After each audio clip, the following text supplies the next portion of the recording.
Bonjour tout le monde. Aujourd'hui, on va commencer, c'est-à-dire notre module Data Mining et Intelligence Artificielle. Je vais commencer ce module par deux présentations. Donc, pendant cette séance, on va traiter vraiment deux aspects des sciences des données. Donc, je vais vous introduire donc le data mining moderne dans son contexte actuel. Donc, quand on dit data mining, les gens parlent aussi du machine learning, les gens parlent aussi du deep learning, d'accord? Et on parle aussi de l'intelligence artificielle. Donc, dans cette présentation, on va parler de tous ces termes, on va essayer de définir ces termes, d'accord? Histoire d'avoir les idées claires. Puis, on doit vraiment traiter et parler des méthodologies, des différentes méthodologies utilisées en sciences des données. En effet, l'informatique décisionnelle et plus précisément les sciences des données, car on trouve aussi une autre informatique décisionnelle, c'est-à-dire le BI, le Business Intelligence. Eh bien, cette informatique dispose de ses propres méthodologies, d'accord? Donc, il faut vraiment comprendre les différentes méthodologies appliquées en sciences des données. Bon, à la fin de la deuxième présentation, on va parler de la méthodologie IBM Master Plan. C'est une nouvelle méthodologie lancée par l'entreprise IBM. Et je pense, moi personnellement, j'utilise cette méthodologie pour encadrer mes étudiants pendant leur projet de fin d'études. Et quand je lance un projet avec une entreprise, eh ben, j'utilise cette méthodologie. Voilà. C'est une méthodologie plus avancée que CRISP-DM. Bon, on va parler de ça après. Bon, je commence maintenant par l'intelligence artificielle. Avant de commencer, j'aimerais juste dire que cette présentation a été réalisée, c'est-à-dire dans l'équipe Graphics. C'est une équipe de recherche qui se trouve à Esprit El Ghazel, dirigée par Mohamed Anis Bellasmar. Et c'est un travail collectif entre moi, Lotfi Nsib et Mohamed Anis Bellasmar. En fait, les deux sont des docteurs en mathématiques appliquées, probabilité, optimisation. Et moi, je suis docteur en physique nucléaire et je suis spécialisé en analyse des données. Donc, depuis 2009, j'ai commencé à analyser des téradoctets de données au CERN, au Centre européen de recherche nucléaire. J'ai analysé des mégas de données, des gigas, j'ai analysé plusieurs styles de données. Donc, oui, c'est vrai, je suis docteur en physique nucléaire, mais je suis quand même spécialisé en analyse des données. Alors, le plan de cette présentation, on va commencer par des applications de l'intelligence artificielle dans notre vie quotidienne. Et puis, on va passer à définir l'intelligence artificielle et on va parler de l'histoire. Okay? Puis, je vais vous donner la différence entre le machine learning et le deep learning, d'accord? Et on finit par des applications business de l'intelligence artificielle. Donc, bien évidemment, si on regarde, c'est-à-dire sur Internet ou bien sur YouTube ou bien même dans votre vie quotidienne, dans vos entreprises, eh bien, vous remarquez que l'intelligence artificielle est en train de bouleverser notre vie. Et je vais vous donner quelques applications réelles. Donc, question, où on trouve l'intelligence artificielle? Donc, on trouve l'intelligence artificielle par exemple, dans le système de reconnaissance d'images. C'est-à-dire, tu te prends en photo, et cette photo va être traitée par un logiciel, et puis ce logiciel, il peut prendre une décision, c'est-à-dire il peut prédire, est-ce que tu es un homme ou bien tu es une femme? Est-ce que tu es le propriétaire de ce téléphone, de ce smartphone ou pas? Bon, ici, à la limite, vous allez me dire, bon, elle est où l'intelligence artificielle? En fait, c'est tout simplement du computer vision, c'est-à-dire du traitement d'images traditionnel. En fait, le computer vision, le traitement d'images, c'est une discipline à part entière, hein. C'est-à-dire on trouve beaucoup de mathématiques et d'algorithmes informatiques qui s'appliquent dans cette discipline. Eh ben, Vous allez me dire, OK, bon, appliquer un transformé de Fourier ou bien un produit de convolution sur une image, c'est pas vraiment de l'intelligence artificielle. OK, là, je vais vous dire, d'accord, tu as raison. Par contre, le plus maintenant, l'apport, le nouveau apport donné par l'intelligence artificielle fait que ces algorithmes arrivent à prédire des caractères inconnus. En effet, on arrive par exemple avec l'intelligence artificielle à prédire uniquement à partir de votre photo. C'est-à-dire, moi, je te prends en photo et j'applique un algorithme d'intelligence artificielle, et ben, je peux prédire. Est-ce que tu es terroriste, par exemple? Ou bien est-ce que tu es un joueur professionnel de poker? Ou bien est-ce que tu es un chercheur académique? Ou bien tu es une personne intelligente? Voilà. Peut-être, en fait, l'exemple vous choque un peu. C'est un exemple qui peut-être lance des controverses, mais ça existe. Il y a des logiciels issus de l'intelligence artificielle et qui permettent de réaliser ces prédictions. Maintenant, imaginez l'utilisation de ce logiciel dans un aéroport européen et qui va te prendre en photo, peut-être qui va te classer comme, je sais pas moi, comme terroriste, tout simplement car tu viens du nord d'Afrique, par exemple. Ok, je continue. Donc, l'intelligence artificielle est utilisée aussi dans les voitures autonomes. Donc, les premières voitures autonomes ont lancé depuis 2005 chez DARPA. DARPA, c'est l'agence de recherche scientifique militaire américaine vraiment avancée. Donc, c'est eux qui ont commencé. Donc, les voitures autonomes, c'est pas Tesla non plus Google, hein, c'est DARPA. Et tout a commencé en 2005. Donc, dans une voiture autonome, qu'est-ce qu'on peut trouver? On peut trouver des détecteurs infrarouges, des caméras. On va trouver des détecteurs ultrasonores qui vont envoyer des ondes acoustiques. Et le but, c'est de comprendre et d'améliorer la compréhension de l'environnement qui entoure cette voiture. Donc, cette voiture va analyser ces données collectées, ces données images, ces données de type sonore, ces données électromagnétiques, et l'ordinateur de bord de cette voiture va prendre une décision. C'est-à-dire, est-ce qu'on doit rouler à 50 km/h ou bien on va rouler à 120 km/h? Est-ce qu'on va s'arrêter car il y a un obstacle ou pas? Voilà. Donc, vraiment, les voitures autonomes, par rapport à ces voitures, on parle plutôt d'une intelligence artificielle généralisée. D'accord? Je continue. Donc, on trouve aussi l'intelligence artificielle dans les usines intelligentes.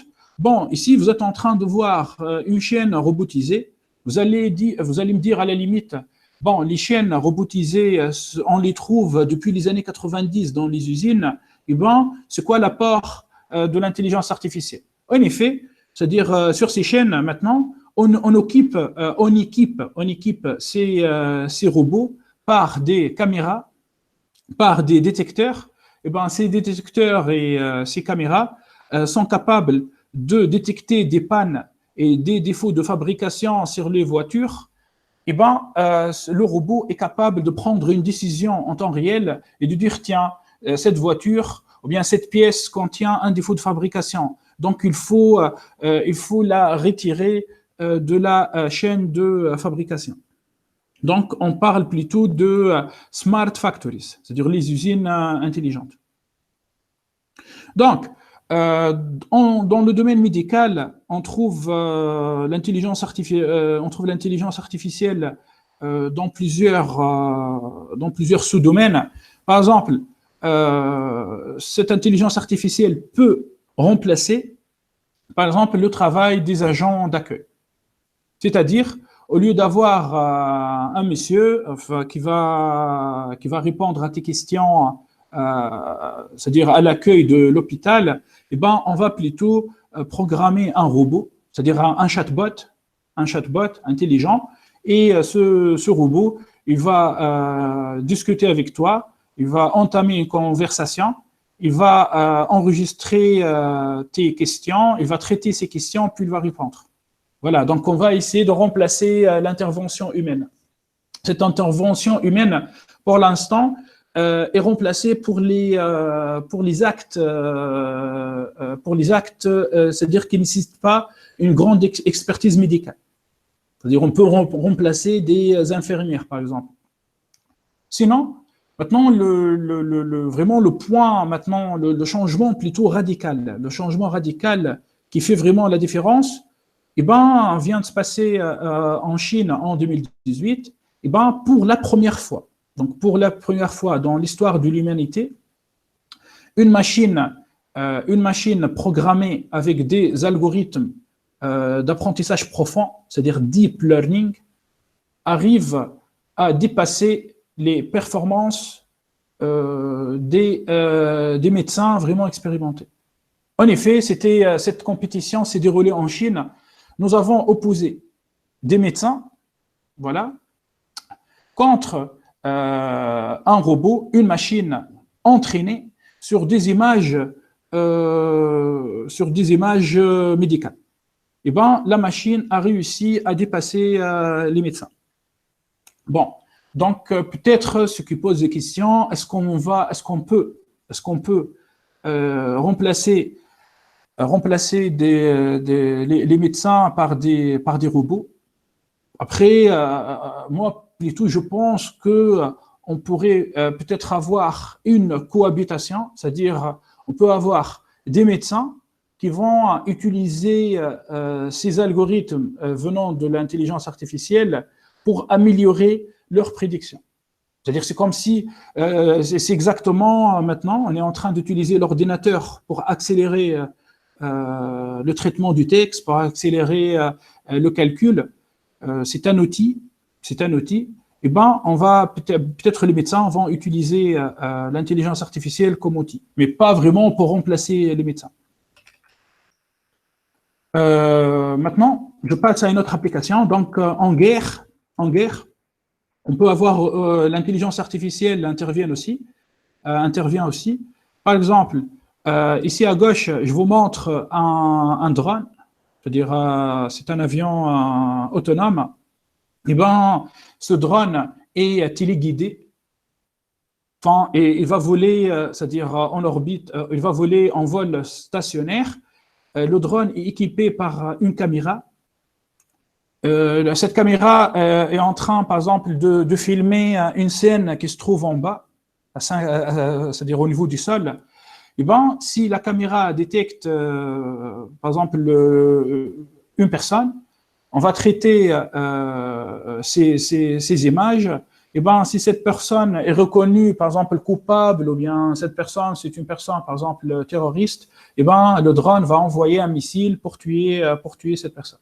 Et ben, malheureusement, l'armée américaine est en train d'utiliser ces technologies dans plusieurs pays. Il y a beaucoup de scandales, par exemple, au Yémen et au Pakistan et en Afghanistan.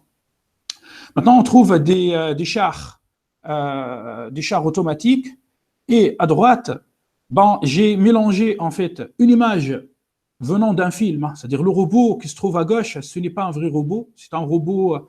Et moi, j'ai pris cette photo à partir du film Terminator. Par contre, le robot qui se trouve à droite, c'est un vrai robot fabriqué par une entreprise très très connue qui s'appelle Boston Dynamics. Donc toi, il suffit que tu cherches sur YouTube, tu mets Boston Dynamics, tu vas trouver vraiment des vidéos surprenantes des pouvoirs de ce robot. Donc, ce robot peut courir, il peut marcher, c'est-à-dire il peut faire beaucoup de manipulations jugées jusqu'à maintenant très compliquées pour une machine. Je passe maintenant en fait à une autre application. Donc, on peut trouver l'intelligence artificielle dans le traitement du texte. Dans speech to text, donc toi tu commences à parler, et ben la machine va enregistrer tes paroles, puis va comprendre tes paroles, puis elle va transformer tes paroles en texte. On parle de speech to text. Il y a aussi le text to speech, donc la machine peut lire du texte, Enfin, tu peux utiliser par exemple le service Google Translate, ensuite de l'intelligence artificielle. Il y a aussi de la reconnaissance vocale, voice recognition.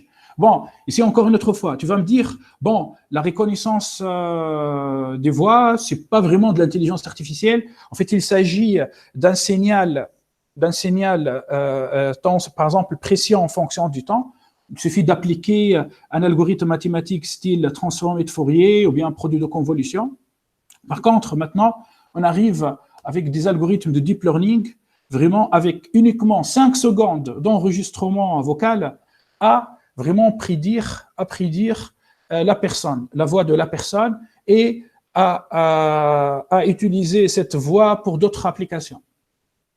Et ici, bon, à droite, vous êtes en train de voir, c'est-à-dire une application, on appelle ça NLP, pour traitement du langage naturel, donc Natural Language Processing. Il suffit d'écrire du texte, d'accord? Après, la machine va détecter les mots, puis elle va, elle va prédire le sentiment de la personne qui a écrit ce texte. Voilà. Bon. Bon, ici, en fait, donc jusqu'à maintenant, je viens de vous parler de plusieurs applications de l'intelligence artificielle, et maintenant, il est temps de vraiment définir l'intelligence artificielle. Donc, question, qu'est-ce que ça veut dire, intelligence artificielle? En effet, l'intelligence artificielle est une discipline où on cherche à imiter, c'est-à-dire à remplacer l'être humain, à réaliser les mêmes tâches faites par un être humain, c'est-à-dire par l'homme. Donc, en anglais, the capability of a digital computer. Enfin, finalement, comme moi j'ai dit machine, en fait, une machine, en réalité, c'est un ordinateur, c'est-à-dire un robot. À l'intérieur d'un robot, on trouve un ordinateur, par exemple, un ordinateur AMD, ou bien un ordinateur Raspberry Pi. Finalement, un processeur. Donc, digital computer, ou bien un computer controlled robot, c'est-à-dire un robot contrôlé par un ordinateur, to perform tasks commonly associated with intelligent beings.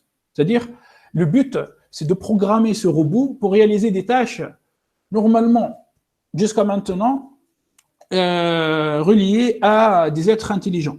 C'est-à-dire, nous, êtres humains, on est les êtres vivants les plus intelligents sur la planète Terre. Eh bien, on va essayer de programmer notre intelligence et de fournir notre intelligence à ces machines. Voilà.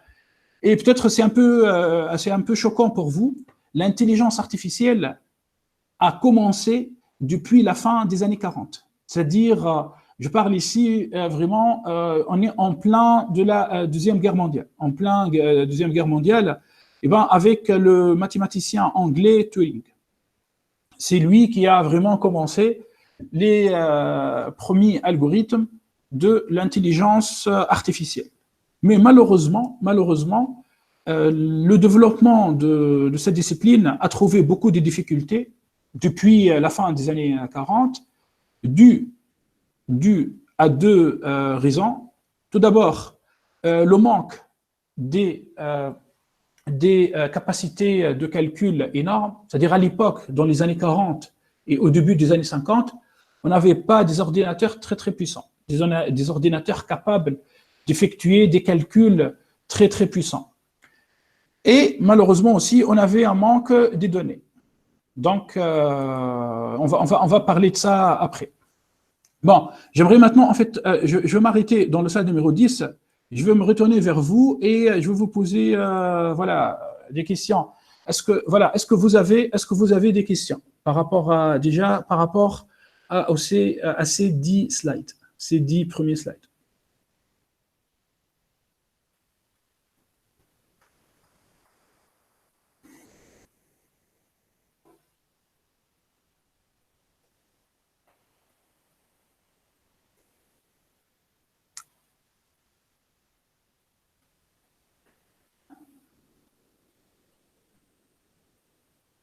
En fait, je pense que, enfin, j'entends personne là. Est-ce que vous m'entendez là?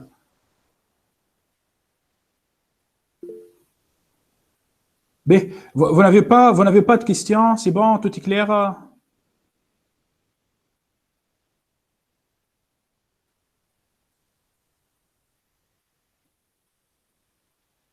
B, ok. Ok, donc, je passe alors. Oui, c'est bon. B, B, ok. Donc, je passe alors à un aperçu historique de l'intelligence artificielle. Donc, tout a commencé, tout a commencé à la fin des années 40. Donc, à l'époque, on entendait toujours parler de ce terme intelligence artificielle.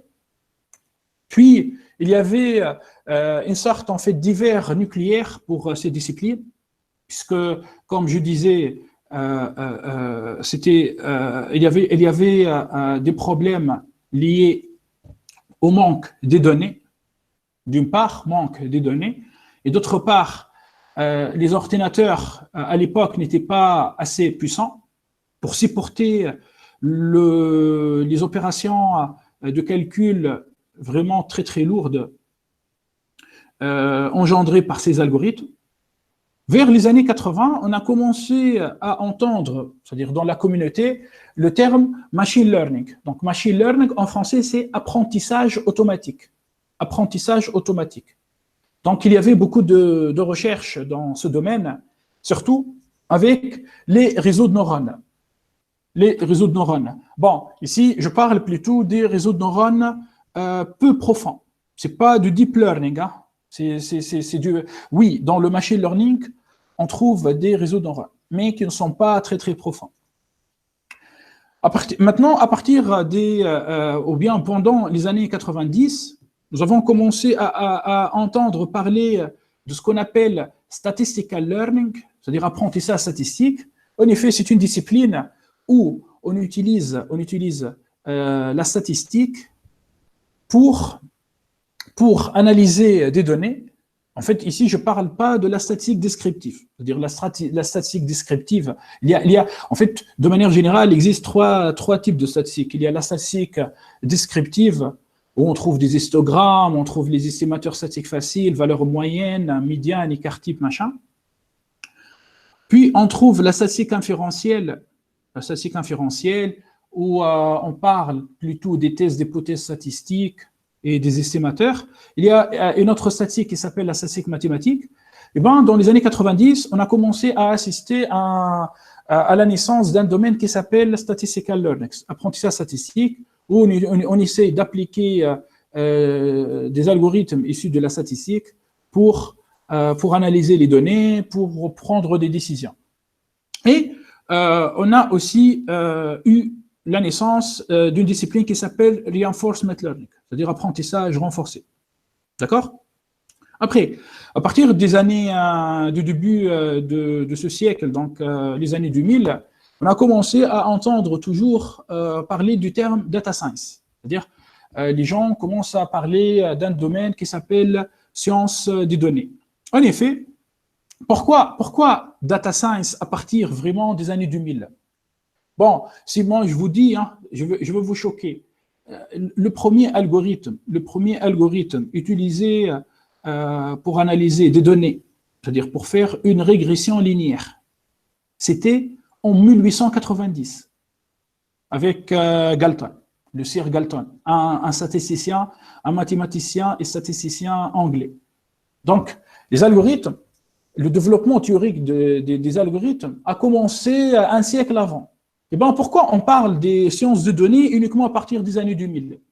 En effet, à partir des années 2000, nous avons assisté à une explosion des données, surtout avec les réseaux sociaux, c'est-à-dire Facebook, déjà surtout avec Internet.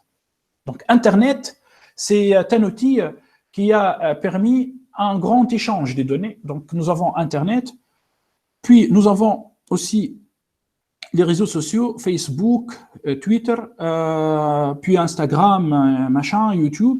Donc, avec Internet et les réseaux sociaux, on a commencé à avoir accès à des grandes quantités de données, des grandes quantités de données. Donc, donc, la naissance de cette discipline data science.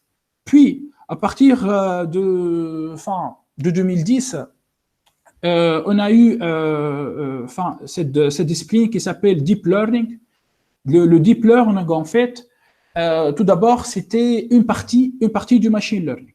C'est-à-dire, si on veut citer les différentes disciplines, donc on trouve l'intelligence artificielle, la grande discipline. À l'intérieur de l'intelligence artificielle, on trouve le machine learning. À l'intérieur de machine learning, on trouve le deep learning. D'accord? Mais maintenant, le deep learning commence à devenir en fait une discipline à part. Car tout ce qu'on peut faire avec du machine learning, on peut le faire avec du deep learning. D'accord? Et maintenant, en 2019, 2020, et pour le futur, on parle maintenant, les Américains parlent d'une intelligence artificielle généralisée et du Deep Reinforcement Learning. D'accord? OK. Alors, si on veut alors, c'est-à-dire résumer l'histoire de l'intelligence artificielle, eh ben, l'histoire de l'intelligence artificielle se résume en 3 points. En 3 points. En fait, c'est l'histoire d'un triangle. Un triangle, qui dit triangle, dit 3 sommets. Donc, le premier sommet, c'est les modèles mathématiques, ok, et les algorithmes informatiques. Et figurez-vous, les modèles mathématiques ont été développés depuis longtemps, depuis 1890. Le premier modèle de régression linéaire, c'est Galton, 1890. Puis on trouve aussi les algorithmes informatiques. Les algorithmes informatiques sont aussi développés. Puis, le deuxième sommet, on trouve les ressources informatiques, les ressources de calcul, donc les superordinateurs, c'est-à-dire les centres de données, puis les CPU, c'est-à-dire les processeurs. Moi, j'imagine que vos ordinateurs contiennent minimum 4 cœurs. C'est-à-dire si tu prends n'importe quel ordinateur maintenant, tu vas trouver 4 processeurs, 8 processeurs, 16 processeurs. Et on trouve aussi des cartes graphiques, des GPU, et depuis 2019, janvier 2019, des TPU. Les TPU, ce sont des cartes graphiques développées par Google qui sont moins chères que les cartes graphiques vendues par NVIDIA et AMD et qui sont vraiment très, très performantes. C'est-à-dire, on arrive à récupérer une carte graphique TPU avec 300 €. Par contre, allez acheter une carte graphique RTX chez NVIDIA, vous allez dépenser 2 000 ou 3 000 €.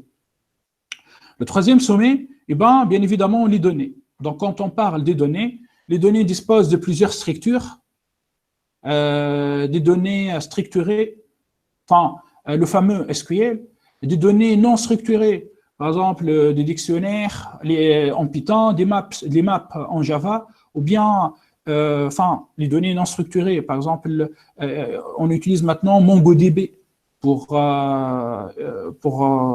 traiter ces données, MongoDB, MariaDB, CassandraDB, et l'effet de mode Neo4j, c'est-à-dire Graph Database. Ces données peuvent être aussi privées ou bien publiques. Voilà. Désormais, ce triangle est fermé. Maintenant, on est en avril 2020. Nous avons des modèles mathématiques assez poussés, des algorithmes informatiques très bien développés. Cerise sur le gâteau, ces modèles mathématiques et ces algorithmes informatiques sont implémentés en Python, sont implémentés dans des modules comme Scientific Kit for Machine Learning, Scikit-learn. On trouve Scikit-learn en Python et on trouve une autre version en JavaScript. C'est-à-dire pour les développeurs web. C'est-à-dire si parmi vous, il y en a des gens qui veulent développer des sites web intelligents, ils peuvent utiliser Scikit-learn en JavaScript. C'est-à-dire ils peuvent inclure du code en JavaScript dans leur site web. Donc, ces modèles mathématiques et ces algorithmes informatiques sont déjà implémentés. Donc, nous, pendant ce module, on va travailler avec la technologie Python, on va travailler avec le module Scikit-learn en machine learning, Keras et TensorFlow en deep learning. D'accord? Après, par rapport à notre avancement et par rapport vraiment à votre motivation, on va voir, est-ce qu'on va implémenter ces modèles à partir de zéro, à partir de scratch, car ça va vraiment vous donner un grand recul. Vous allez vraiment comprendre ces modèles d'une manière très, très profonde. Ou bien, on va travailler d'une manière superficielle, c'est-à-dire on va vraiment, tout simplement, utiliser ces algorithmes. Maintenant, en avril 2020, on trouve beaucoup de ressources informatiques, c'est-à-dire n'importe qui maintenant dispose de 4 cœurs, 8 cœurs, des cartes graphiques GTX, RTX. Et pour les TPU, en fait, c'est simple. Il suffit d'aller, en fait d'aller, par exemple, et écrire Google Colab. Tu peux aller sur Internet, tu cliques sur Google Colab, et tu peux utiliser, bien sûr, si tu disposes d'un compte Gmail. Mais vous êtes à Esprit, donc vous avez un compte Gmail professionnel. Donc, tu cliques sur Google Colab, et ben, tu peux te connecter sur le service de Google Cloud et tu peux, par exemple, lancer tes calculs pendant 12 heures, à chaque fois gratuitement, sur 8 cartes graphiques GPU et 8 cartes graphiques TPU. Donc, je pense que par rapport aux travaux pratiques, on n'aura pas de problème car les ressources informatiques sont assez abondantes. Et nous avons des données. Les données sont partout. On peut les charger à partir des réseaux sociaux, à partir de Twitter, à partir de LinkedIn. Malheureusement, Facebook a fermé toute possibilité de récupération des données à partir de son site après le scandale Cambridge Analytica, c'est-à-dire la manipulation des résultats de l'élection américaine. Après, il y a des sites spécialisés, il y a Kaggle, il y a un site qui s'appelle Google Dataset. Donc, si tu vas écrire sur Internet Google Dataset, ok, tu vas trouver un moteur de recherche, Dataset Search, qui contient 25 millions de bases de données. Enfin, encore une autre fois, on n'aura pas vraiment un problème par rapport à la récupération des données. Donc, désormais, ce triangle est fermé et personne ne peut arrêter le progrès. Donc maintenant, nous avons deux choix. C'est-à-dire soit on va dire que l'intelligence artificielle, c'est mauvais, c'est pas bien, on commence à polémiquer pendant toute la journée, on va dire qu'il ne faut pas remplacer l'homme par une machine, ou bien en fait, on va utiliser ces techniques et ces algorithmes pour augmenter le profit d'une entreprise ou bien pour implémenter un projet bénéfique pour nous, pour peut-être l'humanité. Voilà. Donc, bon, voilà. Est-ce qu'il y a des questions déjà? B. OK. Donc, juste, j'aimerais bien, juste, en fait, je vais m'arrêter ici. Je vais faire l'appel. Alors.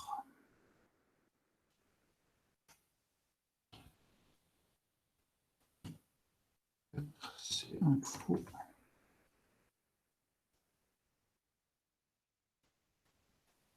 Bon, on est vendredi.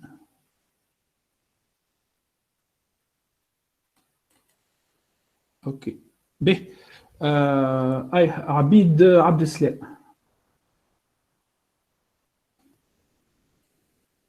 Présent. B.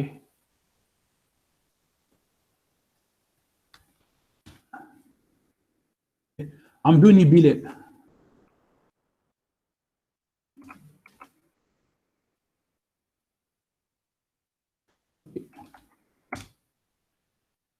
جهاد عنبي.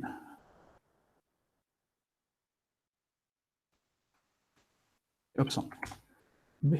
أيمن بركات.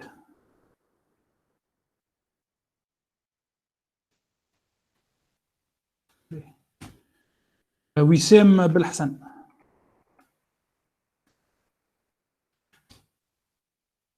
أمين بن عباس. أوكي نيكيل أمين. B. يسرى بن عويان. يسرى بن عويان. اوكي هيثم بن الحاج. اوكي ميرسي. راشد بن غربيل.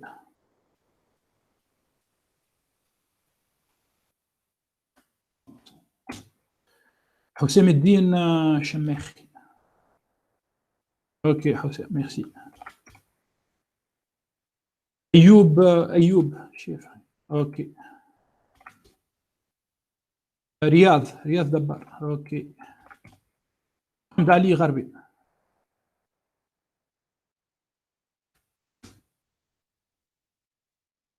عصام قويسة.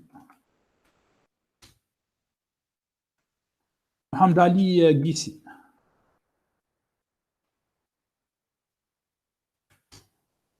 حمزة حمادي. وديع حنيشي. اوكي نيكيل وديع. به ايمان جندوبي. حسين خميري.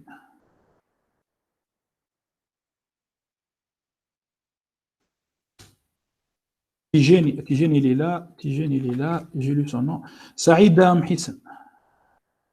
اوكي ميرسي سعيد.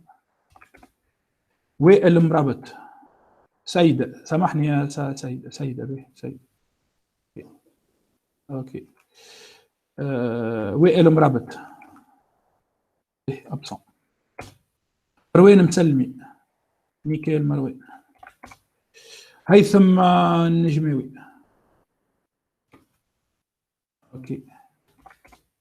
فؤاد وسلاتي. منظر الصحراوي.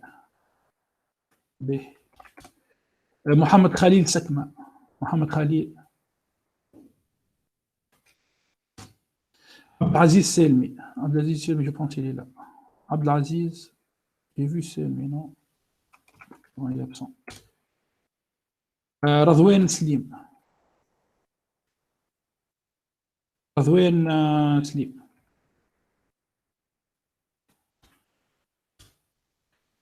ياسين سليماني. اوكي بريزون نيكيل. عمر تركي. et مكرم الزويغي. ok bon contrôle S tac. Allez, je reprends. Donc, c'est quoi le machine learning? En fait, le machine learning, c'est une sous-discipline de l'intelligence artificielle. D'accord? Le but du machine learning, ou bien de l'apprentissage automatique, on dit en français, c'est de donner la capacité à la machine vraiment de penser. C'est-à-dire, avec un algorithme informatique style arbre de décision, random forest, forêt aléatoire, ou bien un modèle mathématique, régression linéaire, régression non linéaire, régression multilinéaire, la machine va prendre des données, elle va traiter ces données, puis elle va nous donner une prédiction. Donc, ici, dans le slide numéro 14, vous êtes en train de voir une image. Donc, une image, c'est une donnée. On peut transformer cette image en une matrice contenant des chiffres.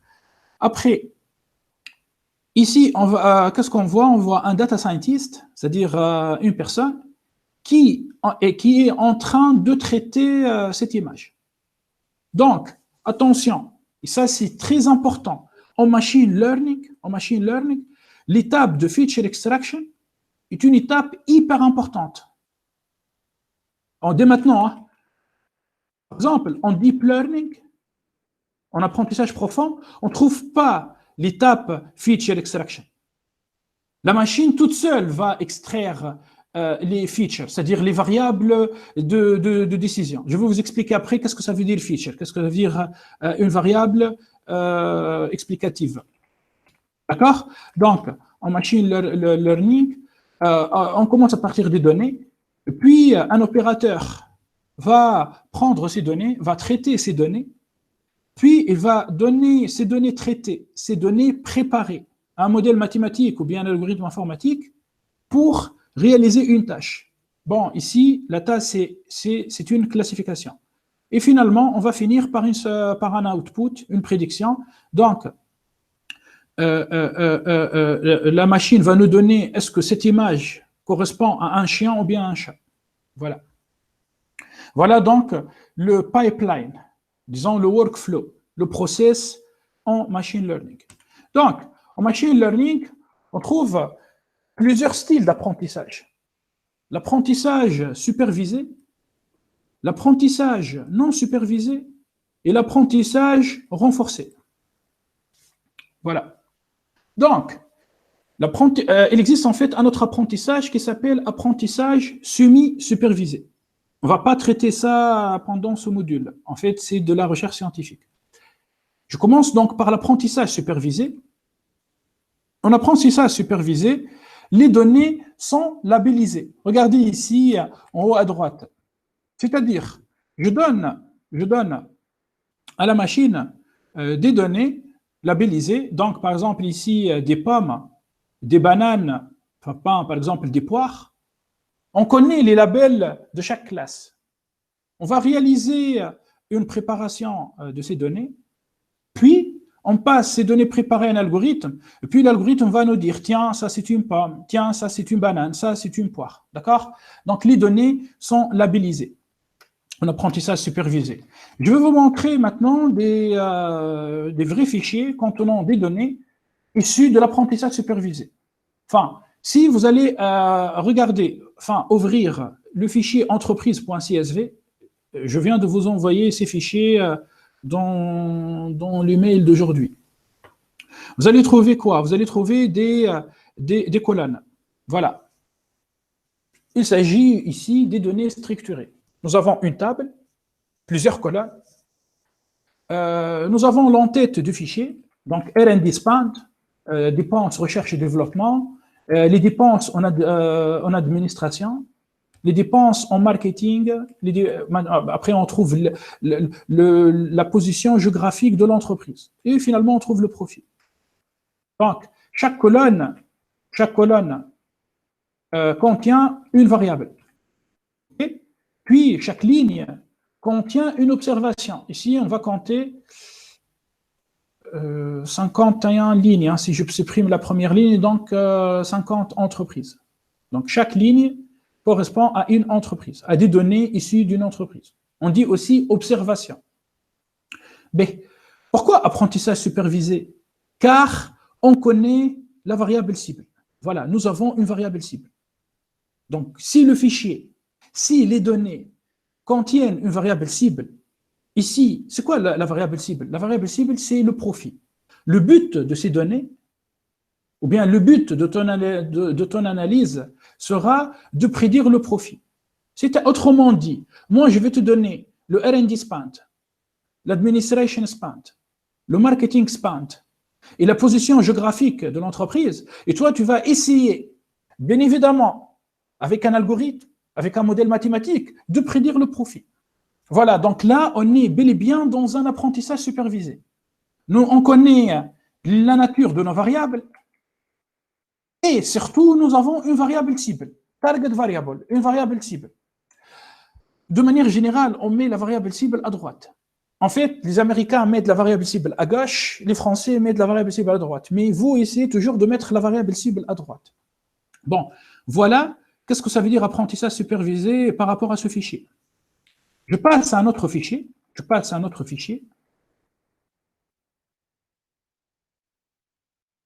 Par exemple, je prends le fichier publicité réseau social. Vous allez trouver ce fichier aussi dans l'email. Eh bien, nous avons déjà une table, enfin des données structurées. Donc, une colonne identifiant, une colonne sexe, homme ou bien femme, une colonne âge, une colonne salaire et une colonne état d'achat. Et j'ai une question maintenant. Qui peut me donner c'est quoi la variable cible dans ce fichier? Donc, comment je te montre ce fichier? Et tu lis l'intitulé du fichier, publicité réseau social. C'est quoi la variable cible? D'après vous, qu'est-ce qu'on cherche à faire avec ces données? Très bien, Tijani. Achat. État d'achat, oui, Fouad. Merci. En fait, avec ces données, on veut prédire l'état d'achat d'un client. Autrement dit, moi je te donne le sexe de client, je te donne son âge, je te donne son salaire. Et toi, tu vas essayer avec des algorithmes de machine learning ou bien de deep learning de prédire est-ce qu'il va acheter le produit ou pas. Par exemple, là, c'est une femme, 32 ans, 150 000 euros de salaire, eh ben, elle a acheté le produit. Par contre, lui, c'est un homme, 19 ans, 19 000 euros de salaire, il n'a pas acheté le produit. Après, encore une autre fois, vous allez me dire, mais pourquoi tu n'es pas en train de regarder la variable identifiant? En effet, l'identifiant ici, c'est une clé primaire. Ça vient, en effet, ce fichier, en réalité, vient du BI. C'est un fichier plat qui vient du processus ETL, Extract Transform Load du BI. Et bien sûr, en sortant du BI, du Business Intelligence, on doit mettre un identifiant pour nos clients. Donc, cet identifiant ne contient pas d'informations. Donc, attention, encore une autre fois. On ne va pas, après, dans notre analyse, on ne va pas considérer les colonnes contenant des clés primaires ou bien des clés secondaires, ou bien des identifiants. On va supprimer ces clés. Donc attention, n'utilisez pas des clés primaires ni des clés secondaires pour sortir de l'information. De toute manière, elles ne contiennent pas d'information pour le machine learning et le deep learning. Bon, c'est utile pour identifier le client dans le processus BI, hein, mais ce n'est pas utile dans notre domaine. Donc, encore une autre fois, ce fichier est un fichier où on va appliquer de l'apprentissage supervisé, car nous avons une variable cible. Et on connaît aussi la nature des colonnes. Je passe maintenant à un troisième fichier. Bon, je vous montre ce fichier.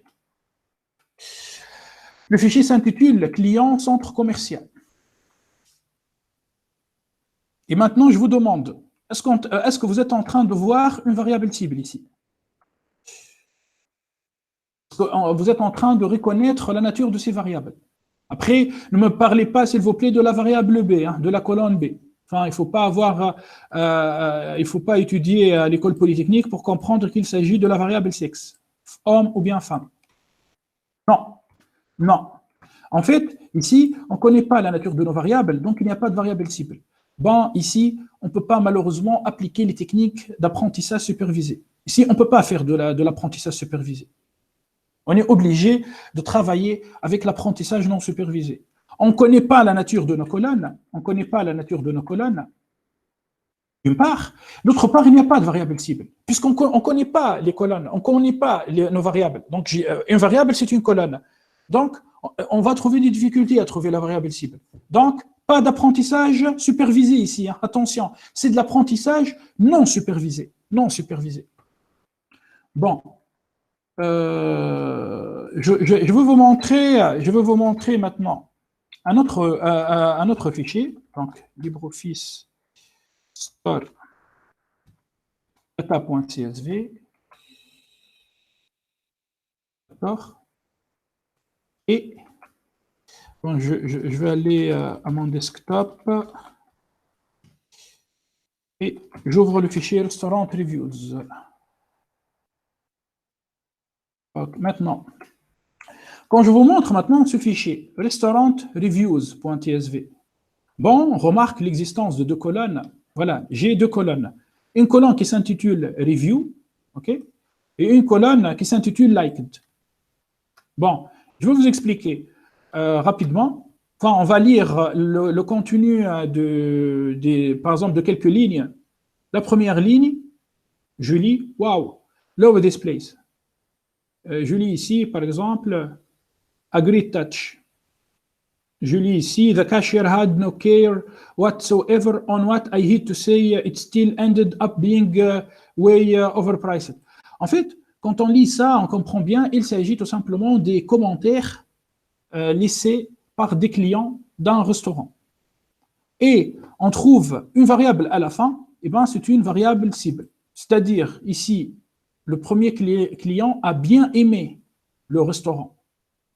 Enfin, il suffit de lire son commentaire. Wow, love this place.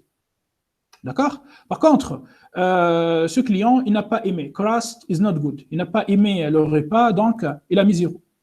Ici, Je vous pose une question. Est-ce qu'on est dans un apprentissage supervisé ou dans un apprentissage non supervisé? Restaurant reviews. D'après vous, quand je vous montre le fichier restaurant reviews. Supervisé, voilà. Merci, Tijani. En fait, supervisé par quoi? Supervisé par la variable cible. Bon, après, tu vas me dire, la variable cible, parfois elle est discrète, parfois elle est continue. On va revenir à ça après. Par contre, si je vous montre ce fichier, en fait, d'ici la fin de ce module, vous serez capable d'analyser toutes ces données, des données numériques, des données qualitatives, des données textuelles, des données avec variable cible, des données sans variable cible, avec variable cible discrète, avec variable cible continue. On va tirer sur tout ce qui bouge. Vous allez être capable d'analyser vraiment toutes ces données. Je vous montre par exemple le fichier store data. D'accord? Bon, commence à regarder. Bon, je suis en train de dézoomer là. Est-ce qu'il existe une variable cible ici? Enfin, bien sûr que non. Je suis en train de voir des transactions issues d'un supermarché, burgers, meatballs, eggs, enfin, c'est un panier. Un client sort avec un panier, au niveau de la caisse, il va scanner ses produits achetés, ses articles achetés, et il n'y a pas de variable cible. En fait, même, on va se poser une autre question. Est-ce qu'il s'agit des données structurées ici? Est-ce que ces données sont structurées?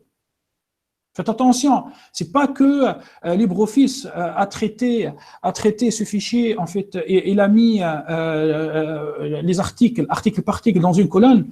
On a le droit de dire que ce sont des données structurées. Non, ici, les données ne sont pas structurées. Donc, ici, on est en apprentissage non supervisé, puisqu'il y a absence de variable cible. Voilà. Est-ce que c'est clair? Est-ce que vous comprenez, en fait, est-ce que vous arrivez à comprendre c'est quoi la différence entre apprentissage supervisé et apprentissage non supervisé? En fait, l'apprentissage supervisé, quand il y a une variable cible dans les données. Par exemple, état d'achat. Et cette variable cible peut être discrète. Bon, je répète car c'est hyper important. Apprentissage supervisé, quand il y a une variable cible dans les données, profit. Bon, par contre, ici, la variable cible, c'est une variable continue. OK? Et on parle d'apprentissage non supervisé quand il n'y a pas de variable cible, quand les données ne sont pas structurées et quand les colonnes ne sont pas définies. Bon, je reviens à la présentation. Donc, en machine learning, on trouve de l'apprentissage supervisé, et de l'apprentissage non supervisé. Donc, l'apprentissage supervisé, les données ne sont pas labellisées, donc se présente sous cette forme. Toi, tu vas tracer ces données x2 en fonction de x1. Dans un plan, tu vas représenter tes données. Tu finis par un nuage de points. Et puisque les données ne sont pas labellisées, donc tous les points possèdent la même couleur. Tous les points disposent de la même couleur. Donc, toi, tu vas appliquer des algorithmes d'apprentissage non supervisé, par exemple, K-means, l'algorithme K-moyenne. C'est un algorithme qui permet de regrouper les points. Je pense que vous avez entendu parler de cet algorithme. On finit par des points coloriés, des groupes. Et bien, voilà le résultat de cet apprentissage non supervisé.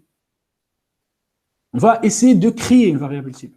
Donc, apprentissage non supervisé, le but de cet apprentissage, c'est de chercher des structures cachées dans les données. C'est de comprendre les données. C'est de décrire les données. Continue. En machine learning, on trouve aussi de l'apprentissage renforcé, reinforcement learning. Eh bien, l'apprentissage renforcé, c'est un apprentissage particulier puisque on n'a pas besoin des données. La machine va créer ses propres données, c'est-à-dire en utilisant des générateurs de nombres aléatoires et en utilisant des techniques issues des méthodes Monte Carlo, les méthodes Monte Carlo, la machine va générer ses propres données. Après, il y a l'apprentissage semi-supervisé, ce n'est pas dans votre programme. Maintenant, question, comment la machine arrive à apprendre? Alors, il y a deux possibilités, en apprentissage supervisé et en apprentissage non supervisé. Donc, en apprentissage supervisé, qu'est-ce qu'on va faire? On va prendre les données, c'est-à-dire notre table, d'accord?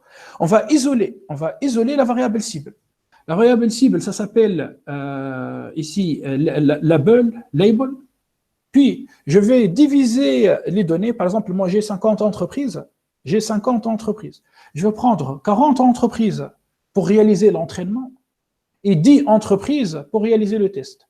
Donc, on va diviser donc, la table, ou bien le fichier contenant des données structurées. Nous avons des colonnes, des variables explicatives. Nous avons une variable cible. On va diviser en 4. Donc, variable cible et variable explicative. Et puis, la partie variable explicative, je vais choisir un nombre d'observations. Par exemple, 40 entreprises pour entraîner et 10 entreprises pour tester. Donc, training data, les données d'entraînement et les variables cibles qui correspondent à ces données d'entraînement vont partir au modèle et on appelle cette étape entraînement. Une fois le modèle entraîné, je prends uniquement les données qui restent, on appelle ça données test, et je les passe sur le modèle entraîné, je finis par une prédiction. Et puis, j'effectue finalement une évaluation. Il est hyper important de réaliser une évaluation en sciences des données. Par contre, en apprentissage non supervisé, qu'est-ce qu'on va faire? On va prendre les données d'entraînement, puisqu'il n'y a pas de variable cible. On passe ça sur le modèle. Le modèle est déjà entraîné. Je prends les données tests, j'applique les données tests sur le modèle déjà entraîné pour sortir des découvertes, pour comprendre les structures cachées des données, comme ici. En fait, si je vous montre ça, quand toi tu regardes ce nuage de points et je te pose une question, tu vois combien de groupes ici? Est-ce que tu es en train de voir un groupe, deux groupes, trois groupes, quatre groupes? Tu ne sais pas. En fait, il y a des structures cachées dans ces données. Oui, il faut être 3. En fait, il faut être, peut-être, tu m'as dit, là, tu viens de répondre 3. Peut-être car tes yeux ont été guidés par le résultat. Je ne sais pas, moi. En fait, imagine, fais abstraction du résultat, là, vert, bleu, rouge. Regarde bien ces points. Peut-être qu'il existe plus que 3 groupes. Voilà. Bon, bref. Donc, voilà, qu'est-ce que ça veut dire apprentissage non supervisé. Maintenant, à l'intérieur de l'apprentissage supervisé, on trouve 2 tâches, la classification et la régression. Pour faire court, quand la variable cible est une variable discrète, 1 ou 0, le client a acheté le produit. Le client n'a pas acheté le produit. Tu vois? Le client a acheté le produit. Le client n'a pas acheté le produit. Nous avons 2 états. On va encoder ces 2 états. Je vais vous montrer après comment on encode avec Python. En 1 et 0, le client a acheté, je mets 1. Le client n'a pas acheté, je mets 0. Donc 1 ou 0. Eh bien, il s'agit d'une variable cible discrète. C'est un apprentissage supervisé, d'accord? Et on utilise une classification. Je vous donne un autre exemple.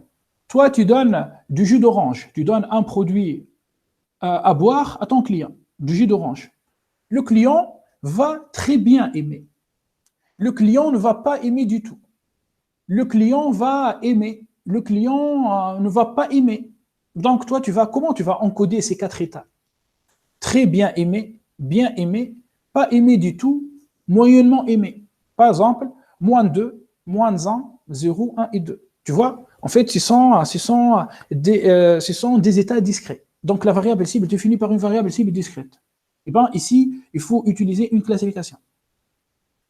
Maintenant, si la variable cible est une variable continue, comme ici, profit, quand je vous montre ici dans le fichier profit, enfin, le profit est une variable, les chiffres d'affaires, la vente, enfin, les ventes, les achats. Ce sont des variables continues. Et bien, ici, tu utilises une régression. En apprentissage non supervisé, ici, dans cette présentation générale, j'ai mis clustering, c'est-à-dire segmentation ou bien regroupement. Bon, on trouve plus que ça. On trouve aussi les règles d'association et on trouve la réduction de la dimensionnalité. Bon, donc voilà, donc la régression, l'idée, c'est que toi, tu as une variable en fonction d'une autre variable, tu vas essayer d'étudier la loi qui permet, ou bien le modèle mathématique qui permet d'ajuster ces points. Donc, c'est quoi le modèle mathématique le plus simple pour expliquer le prix en fonction du mètre carré ici square footage, c'est-à-dire on veut prédire le prix des maisons dans un quartier chic aux États-Unis, dans une ville aux États-Unis, on veut prédire le prix en fonction de la superficie. D'accord? Donc, on va finir par des points. Donc ici, la variable cible, c'est le prix. La variable explicative, c'est square footage. D'accord? Donc toi, tu peux utiliser une droite pour ajuster ces points. Après, peut-être tu vas dire, tiens, une droite, c'est un modèle très très simple. Donc, tu vas plutôt utiliser une parabole.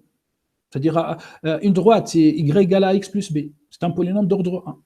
Tu vas essayer de compliquer ton modèle mathématique. Tu vas passer à un polynôme d'ordre 2. Ou bien un polynôme d'ordre 3. OK. Donc ça, c'est par rapport à la régression. Je passe maintenant à la classification. Voilà, la classification. Tout d'abord, on commence par des données, des pommes, par exemple des images des pommes, poires, tomates, vaches, des chevaux, des chiens. Ces données sont labellisées. On connaît la variable cible. On connaît en fait la classe de chaque figure. Pommes, poires, tomates, et ainsi de suite. Et bien toi, qu'est-ce que tu fais? Toi, tu vas prendre ces données, labellisées, c'est de l'apprentissage supervisé. Tu passes ces données sur une étape où tu vas extraire les variables les plus intéressantes à partir de ces données. On appelle ça features extraction. On va revenir, hein, ne vous inquiétez pas. Puis, je vais entraîner mon modèle. On fait de l'entraînement. Puis, une fois le modèle entraîné, c'est-à-dire le modèle a appris beaucoup de choses à partir de ces données, je prends maintenant une image qui n'est pas labellisée. C'est-à-dire j'ignore sa classe. Et je passe cette image sur le modèle entraîné. Je vais finir par une prédiction. Voilà, ça c'est une classification. Encore une autre fois, la variable cible est une variable discrète. C'est-à-dire si je peux discrétiser ces classes, donc je peux accorder 0 à pomme, 1 à poire, 2, 3, 4 et 5. Donc j'ai 6 classes, 0, 1, 2, 3, 4 et 5. Je passe maintenant à l'apprentissage non supervisé. Donc en apprentissage non supervisé, on trouve la segmentation et la réduction de la dimensionnalité. Donc, segmentation, c'est bon, on a vu l'exemple. On commence par des données qui ne sont pas labellisées. Regardez. Voilà. Encore, je zoome encore. J'ai un ensemble des points. Et là, je te demande, il y a combien de groupes ici? Enfin, il y en a parmi vous qui va me dire, il existe 2 groupes. Il y a des gens qui sont en train de voir 6 groupes. D'accord? Donc, ça dépend de plusieurs facteurs. Nous, dans ce module, on va étudier déjà comment on peut regrouper ces points. Je vais vous donner des algorithmes, on va les implémenter en Python. Puis, je vais vous donner les critères selon lesquels on va décider, tiens, 2 groupes, c'est mieux que 6 groupes, c'est mieux que 4 groupes. On appelle ça évaluation. Il faut toujours évaluer le résultat du modèle et de l'algorithme. On trouve aussi de l'apprentissage, dans l'apprentissage non supervisé, on trouve la réduction de la dimensionnalité. D'accord? Et bien, qu'est-ce que ça veut dire réduction de la dimensionnalité? En fait, quand moi je vous montre un ensemble des points, nuage de points, de cette forme, un peu tirée hein, sur la diagonale, eh ben, on va essayer de chercher la dimension ayant le maximum d'informations. Eh ben, on va appliquer une technique, une technique très très connue qui s'appelle ACP, analyse par composante principale. D'accord? Maintenant, en apprentissage non supervisé, en apprentissage renforcé, je disais que la machine n'a pas besoin des données puisqu'elle va créer ses propres données. OK. Maintenant, je passe en fait à vous expliquer ce qu'est la différence qui existe entre machine learning, apprentissage automatique, et deep learning, apprentissage profond. En effet, si toi tu veux vendre un produit deep learning en fait à des non-spécialistes, eh ben, je te conseille de leur sortir cette courbe. En fait, cette courbe résume vraiment toute la différence qui existe entre le deep learning et le machine learning.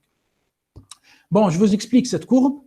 L'axe des Y montre la performance, représente la performance, c'est-à-dire du modèle ou bien de l'algorithme informatique. L'axe des X représente la quantité des données. La quantité des données. Bon, je commence à gauche. Qu'est-ce qu'on voit à gauche? À gauche, nous avons peu de données. Peu de données. Donc, qu'est-ce que ça veut dire peu de données? Ça veut dire avec, bon, je vous montre le fichier entreprise. Voilà. Donc, dans le fichier entreprise, nous avons 50 données, 50 observations, numérotées entre 2 et 51. Eh bien, le fichier, si toi, tu vas cliquer sur le fichier avec le bouton droit, tu vas aller sur propriété, tu vas trouver quelques kilos. C'est peu de données, quelques kilos. Donc, par rapport à ce fichier, appliquer le machine learning ou bien appliquer le deep learning, tu vas trouver presque les mêmes performances. Encore pire, peut-être, si tu vas appliquer le deep learning, peut-être tu vas fausser tes résultats. Alors, ça ne sert à rien d'appliquer des algorithmes vraiment avancés de deep learning sur peu de données, quelques kilos d'octets de données, 50 observations, ou bien sur 100 observations, et même sur peut-être 500 observations. Par contre, plus on va à droite, qu'est-ce qu'on remarque plus on va à droite? Eh bien, plus on va à droite, la quantité de données augmente, 1 méga, 100 mégas, 1 giga, 100 gigas, 1 téra. Oui, on peut analyser 1 téra de données. Eh bien, on remarque que la performance des algorithmes du machine learning stagne, arrive à un certain moment à une limite. On ne peut pas dépasser cette limite. Par contre, les algorithmes de deep learning, leur performance ne cesse d'augmenter. Donc, il est intéressant, donc voilà pourquoi maintenant tous les spécialistes, par exemple du computer vision, de traitement d'images, utilisent des algorithmes de deep learning, car ces algorithmes sont très performants, leur performance dépasse de loin celle des algorithmes de machine learning. Bien évidemment, il faut avoir beaucoup de données. Voilà. Je continue. Donc,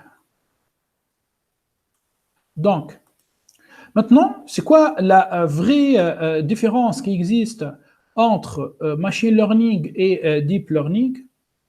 En effet, on remarque ça par rapport à cette étape, feature extraction. Le deep learning ne contient pas cette étape. C'est-à-dire, en machine learning, on est obligé de prendre notre temps et de préparer les données et de sortir les variables les plus pertinentes, les variables les plus discriminantes, permettant de donner des bons résultats. Donc, on compte une intervention humaine. En machine learning, on trouve une intervention humaine. Par contre, en deep learning, eh ben, on ne trouve pas d'intervention humaine. On programme un algorithme, un réseau de neurones profond, d'accord? Je prends des données, je passe ces données directement dans le réseau de neurones profond. Il va me faire les deux tâches automatiquement, la tâche feature extraction et la tâche de la classification. Et on finit par le résultat. Voilà la différence fondamentale entre machine learning et deep learning. Donc, le fait de remplacer l'intervention humaine par la machine dans les pipelines du deep learning, ce fait-là a permis d'améliorer la performance de deep learning. Voilà. Mais bien évidemment, le deep learning, en fait, souffre de beaucoup de problèmes d'interprétabilité, c'est-à-dire on trouve des difficultés à interpréter les résultats. Et les algorithmes de deep learning sont sexistes et sont racistes, comme je vais vous montrer après. Voilà. Voilà juste ici, enfin on n'a pas le temps car j'ai envie de passer à la partie méthodologie. Donc, à gauche, là, vous êtes en train de voir un réseau de neurones simple, shallow, c'est-à-dire peu profond. Je trouve une couche d'entrée. Chaque point ici représente un neurone. Et bien, qu'est-ce qu'un neurone? Un neurone, c'est un modèle mathématique inspiré du cerveau humain. Donc, je vous répète, je vous répète cette phrase. Nous, êtres humains, on est les êtres vivants les plus intelligents sur la planète Terre. Maintenant, la question où on trouve notre intelligence, ou bien d'où vient cette intelligence? Ben, cette intelligence vient du cerveau humain. Maintenant, question, qu'est-ce qu'on trouve dans le cerveau humain? On trouve en fait des neurones. On trouve un réseau des neurones interconnectés, des millions de neurones. Eh bien, les spécialistes, dans les années 50, se sont inspirés à partir du cerveau humain, à partir vraiment de l'entité unique qui fabrique, qui construit le cerveau humain. Eh bien, c'est un neurone. Ils ont modélisé un neurone comme suit. En fait, l'idée est simple, il suffit d'effectuer un produit scalaire, puis de comparer, comparer tout ça à une fonction d'activation. Alors, ces points ici représentent des neurones, d'accord? Des neurones. Donc, on différencie entre un réseau de neurones simple, c'est-à-dire peu profond, et un réseau de neurones profond où on trouve beaucoup de couches cachées. Alors, le deep learning, c'est plutôt l'architecture qui se trouve à droite. C'est une architecture où on trouve une couche d'entrée, avec plein de neurones à l'entrée, une couche de sortie, d'accord? Et à l'intérieur, on trouve plusieurs couches interconnectées entre elles. J'ai une question. Est-ce que vous avez étudié la théorie des graphes? Est-ce que vous avez étudié la théorie des graphes? Est-ce que vous connaissez qu'est-ce que ça veut dire? Est-ce que vous connaissez qu'est-ce que ça veut dire un graphe? B. Ok, donc un graphe, c'est un objet mathématique qui vient des mathématiques discrètes. Ok, et ben un graphe contient des nœuds et des arêtes.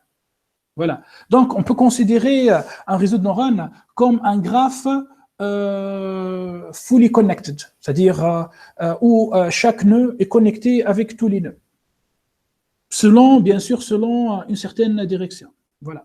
Voilà, je vous donne en fait juste cette illustration. Ok, donc, bon, ici, je passe à quelques applications business de machine learning et de deep learning, d'accord? En effet, où on peut utiliser ces deux disciplines. Alors, je pense que vous connaissez qu'est-ce que ça veut dire ERP. c'est-à-dire les ressources qui permettent, enfin, les logiciels permettant de planifier les ressources dans une entreprise, et les CRM pour Customer Relationship Management, c'est-à-dire les logiciels permettant de gérer la relation avec le client. Enfin, je vous donne un exemple, Salesforce.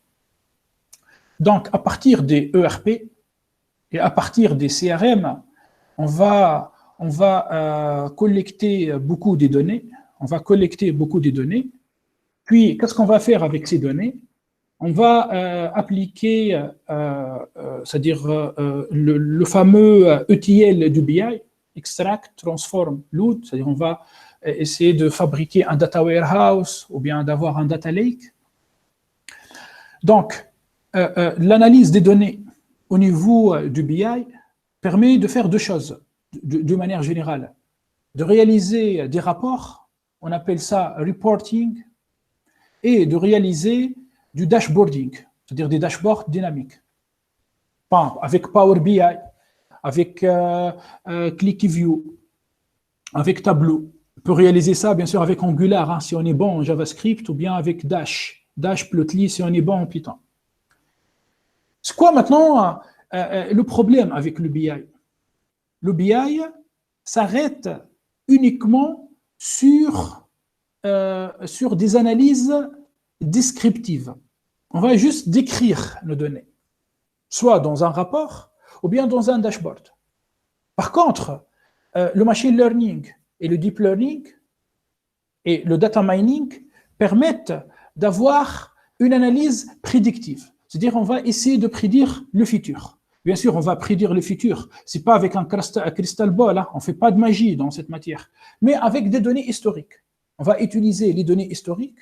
On va utiliser aussi des modèles mathématiques et des algorithmes informatiques pour prédire le futur. Donc, ici, enfin, je vous montre quelques architectures mélangées. Hein. BI, on commence du ERP, CRM, BI, puis on passe au machine learning. Bon, la fin de cette présentation, je parle plutôt des controverses de l'intelligence artificielle. En fait, les spécialistes ont montré que l'intelligence artificielle est raciste, c'est-à-dire les algorithmes de deep learning fonctionnent mieux avec des personnes ayant une couleur claire que des personnes ayant en fait une couleur foncée. Un autre problème, malheureusement, ces algorithmes fonctionnent mieux sur des femmes blanches que des femmes noires. En fait, c'est pas moi qui le dis, ce sont des spécialistes. Et là, je vous donne l'article qui parle de ça. Vous pouvez aller télécharger cet article, il est gratuit sur Internet. En fait, il existe d'autres biais. C'est-à-dire, si je vous montre ces deux photos, et je vous demande quelle est la photo qui montre la personne la plus dangereuse. OK? En fait, la machine a prédit que le monsieur qui se trouve à droite est plus dangereux que celui qui se trouve à gauche, alors que celui qui se trouve à gauche, en fait, c'est un serial killer. Donc, on voit bien qu'il y a vraiment un grand biais avec ces algorithmes. Donc, quand on applique ces algorithmes, il faut toujours faire attention, il faut toujours passer par une étape d'évaluation.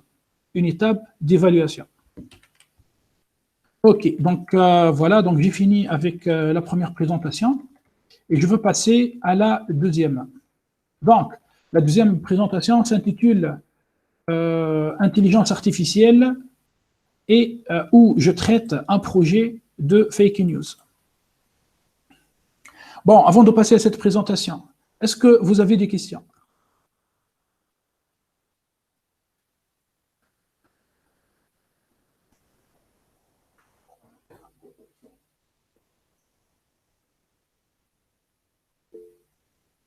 OK.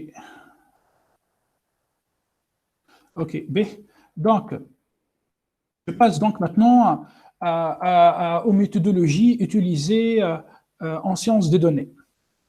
Donc, vous allez me dire, OK, d'accord, très bien, voilà, on va acheter hein, le machine learning et le deep learning, ce sont des disciplines permettant de réaliser des analyses prédictives, de faire des choses vraiment fantastiques, mais techniquement, nous, on est ingénieurs informaticiens, nous sommes des ingénieurs informaticiens.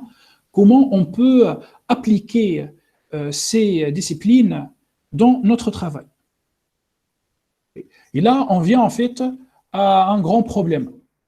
En effet, la majorité des entreprises, par exemple tunisiennes et françaises, n'ont pas des traditions en analyse prédictive. C'est-à-dire, ce sont des entreprises à la base qui travaillent sur du développement logiciel ou bien du développement web. Et puis, à un moment donné, elles sont en train de voir un tsunami qui arrive. Enfin, ce tsunami a commencé depuis les années 2000. Hein. On est en 2020. Nous avons peut-être 20 ans de retard hein, par rapport au tsunami. Eh bien, ces entreprises vont dire, tiens, allez, on va ouvrir des départements data science, des départements machine learning, des départements deep learning. OK? Sauf que ces entreprises contiennent des managers qui disposent ou bien certifiés Scrum Agile. Bon, maintenant la question, est-ce que les méthodologies appliquées en développement informatique peuvent être utilisées en sciences de données? Malheureusement, non. C'est-à-dire, tu ne peux pas appliquer la méthodologie Scrum Agile, par exemple, sur un projet data science. Pour la simple raison qu'on ne peut pas avoir en fait un découpage journalier. C'est-à-dire, toi, par exemple, quand tu vas développer un site web, tu sais exactement le temps nécessaire, par exemple, pour implémenter un formulaire en PHP, ou bien pour mettre un bouton, ou bien pour intégrer une certaine fonctionnalité. Mais en sciences de données, puisqu'on est en fait sur des découvertes, on est en train de traiter des données, on veut sortir des informations utiles, donc le traitement des données ne peut pas être chronométré. Donc malheureusement, on ne peut pas utiliser cette méthodologie en sciences des données. Bon, je passe. Ici, enfin, tu vas me dire, OK, Scrum Agile est compliqué à utiliser en sciences des données, et quoi par rapport aux méthodologies appliquées en BI. Enfin, en BI, en fait, il y a la méthodologie Scrum BI. En fait, ce sont des gens qui ont essayé d'appliquer la méthodologie Scrum Agile en BI, en Business Intelligence. On trouve aussi la méthodologie Bill Henman et la méthodologie Ralph Campbell. En fait, ces deux méthodologies se résument comme suit. On commence par des sources de données, des ERP, des CRM, ou bien d'un stream de données venant d'Internet. On passe à la partie staging, c'est-à-dire extract, transform, load. Puis, on va fabriquer notre data warehouse avec Bill Henman, ou bien nos data mart avec Ralph Campbell. Et à la fin, on va sortir soit des rapports avec SSRS, ou bien par exemple des dashboards dynamiques, par exemple avec Power BI. Mais, encore une autre fois, on ne trouve pas d'analyse prédictive. Donc, ces deux méthodologies ne sont pas compatibles avec les sciences des données. Je passe maintenant à trois méthodologies utilisées en sciences des données. Donc, si vous allez chercher sur Internet, vous allez trouver la méthodologie KDD pour Knowledge, Discovery, Data Mining. On trouve aussi KDP, Knowledge, Discovery, Process. Okay? Cette méthodologie vient des années 90. C'est-à-dire, on peut ici remarquer l'état de l'écran de l'ordinateur. En fait, c'est une méthodologie assez vieille.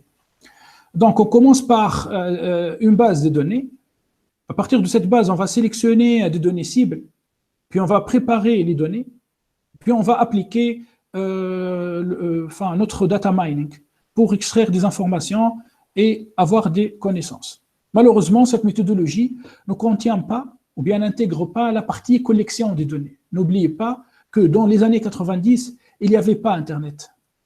Donc, les gens qui travaillaient en data mining, travailler plutôt avec des bases de données vraiment locales à l'intérieur de l'entreprise.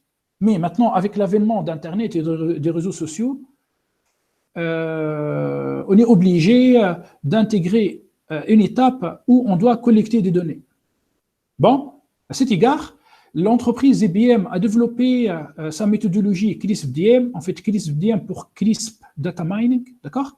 Donc, on regarde que cette méthodologie déjà contient une partie Data Understanding et puis Data Preparation. Donc ici, on va trouver la partie collection des données. Cette méthodologie est cyclique, d'accord? Agile, puisqu'il y a des flèches, il y a des va-et-vient. C'est-à-dire, s'il y a un problème au niveau du modèle, on peut revenir à la partie préparation des données et vice-versa. Bon, je vous explique. Donc, cette méthodologie commence par la compréhension du métier, puis compréhension des données, puis préparation des données, puis la modélisation. Donc, quand je dis modélisation, c'est-à-dire on va appliquer des algorithmes et des modèles mathématiques. On passe à l'évaluation. Ici, on va utiliser des techniques statistiques, par exemple des tests d'hypothèses statistiques pour évaluer un modèle de régression. Il existe plusieurs techniques. Hein. Et on finit par le déploiement. Bon, cette méthodologie, elle est bonne. Enfin, la majorité de nos étudiants, c'est-à-dire en data science et en BI, quand ils travaillent en sciences des données pendant leur PFE, utilisent cette méthodologie, mais en fait, elle manque de feedback client. Donc, pendant ce module, moi, personnellement, je préfère qu'on travaille sur cette méthodologie. Cette méthodologie s'appelle IBM Master Plan. Elle commence par la compréhension du métier, Business Understanding. En effet, toi, imagine, tu vas travailler dans une entreprise pharmaceutique, ben, il est essentiel de comprendre quelques notions du métier des médicaments. C'est-à-dire, si toi, tu n'as pas vraiment des connaissances métiers dans cette entreprise, tu vas trouver beaucoup de difficultés. Car tout simplement, tu vas échouer pendant l'étape d'interprétation de tes résultats. Alors, il est essentiel de commencer par la partie Business Understanding. Après, une fois on comprend le métier, enfin, entreprise pharmaceutique, marketing, ou bien tu vas travailler en finance, par exemple dans une banque d'investissement, ou bien tu vas analyser des données issues d'une caméra à bord d'une voiture autonome, tu passes à l'étape approche analytique. Donc, dans cette étape, tu vas dire, tiens, on va faire une régression. Non, on va faire une classification. Ou bien, on va faire une réduction de la dimensionnalité. Donc, dans cette étape, tu vas décider des modèles que tu vas appliquer après. Après l'étape analytique approche, on passe à l'étape data requirements. Enfin, data requirements, c'est-à-dire, tu vas dresser un cahier de charge. Dans ce cahier de charge, tu vas dire quelles sont les variables intéressantes permettant de réaliser la prédiction. Enfin, je te donne un exemple. Regarde ici. Par exemple, je prends ce fichier. Toi, tu veux prédire l'état d'achat d'un client. Tu travailles, tu es ingénieur, tu es data scientist dans une chaîne de supermarchés, tu travailles chez Leclerc, tu travailles chez Carrefour, d'accord? Puis, tu veux prédire le comportement de tes clients. J'ai une question. Quelles sont, d'après toi, les variables et les caractéristiques nécessaires permettant de prédire l'état d'achat d'un client? Enfin, allez, dites-moi. Imaginez, là, on est en train de travailler en retail business. Le domaine, ça s'appelle vente en détail. Et tu veux prédire l'état d'achat d'un client. Quelles sont les variables autres que âge, sexe et salaire? Permettant, par exemple, voilà, salaire. Mais ok, il faut aider. Mais salaire, c'est bon. Il est déjà mentionné, salaire. Est-ce que tu peux m'imaginer une autre variable qui permet de prédire l'état d'achat d'un client? Voilà, par exemple, Ami, région. Par exemple, oui, Hossein, région. Oui, par exemple. Voilà. Alors, donc dans la partie data requirements, le but, c'est de dire, tiens, cette variable est intéressante, cette variable n'est pas intéressante. Une fois on finit avec ce cahier de charge, on commence à collecter nos données. Donc, quand on dit collection des données, soit tu vas revenir à ton ERP, ou bien tu vas revenir à ton système CRM, ou bien tu vas revenir à ta base des données locales de ton entreprise, ou bien tu vas aller faire du web scraping. Enfin, avec Python, tu utilises quelques modules, enfin Selenium pour automatiser. On trouve Selenium en Java, mais il y a Selenium en Python. Requests pour faire le scrapping. Et après, tu fais Beautiful Soup pour parser ton site web. Tu vas collecter des données à partir d'un site web. Tu peux aussi collecter des données à partir d'un réseau social. Par exemple, Twitter dispose d'un module qui s'appelle TweePy. T-W-E-E-P-Y. Il suffit d'avoir un compte Twitter développeur et tu peux récupérer tous les tweets, enfin, sur un sujet. Tu peux aussi récupérer des données à partir de LinkedIn. Donc, dans cette étape, tu vas essayer de collecter plein de données. Des données structurées et non structurées. Après, on va essayer de comprendre ces données, data understanding. Donc, dans la partie data understanding, le but, c'est de comprendre les données à l'aide de la statistique descriptive. Donc, quand on dit statistique descriptive, on dit par exemple, estimateur statistique facile. Allez, s'il vous plaît, donnez-moi quelques estimateurs statistiques faciles. Est-ce que vous connaissez quelques estimateurs statistiques faciles en statistique descriptive? Déjà, avez-vous fait de la statistique descriptive déjà? Enfin, je vous aide. La valeur moyenne, c'est un estimateur statistique facile. La valeur moyenne, l'écart type, la médiane, d'accord? La médiane, le quartile Q1. Ne vous inquiétez pas. Écoutez, si vous trouvez quand même des difficultés par rapport à cette partie préparation des données, je vous conseille tout simplement d'aller sur ma chaîne YouTube. Et j'ai deux vidéos qui durent 2 heures. Attendez, je fais ça. Regardez, c'est très facile par rapport à la partie compréhension des données. Je vous conseille, si vous êtes vraiment motivé, vous pouvez dès ce soir, regardez. Voilà, il y a 2 vidéos qui s'intitulent Problème de désaxement des clients d'une entreprise. Ça, c'est la vidéo numéro 1.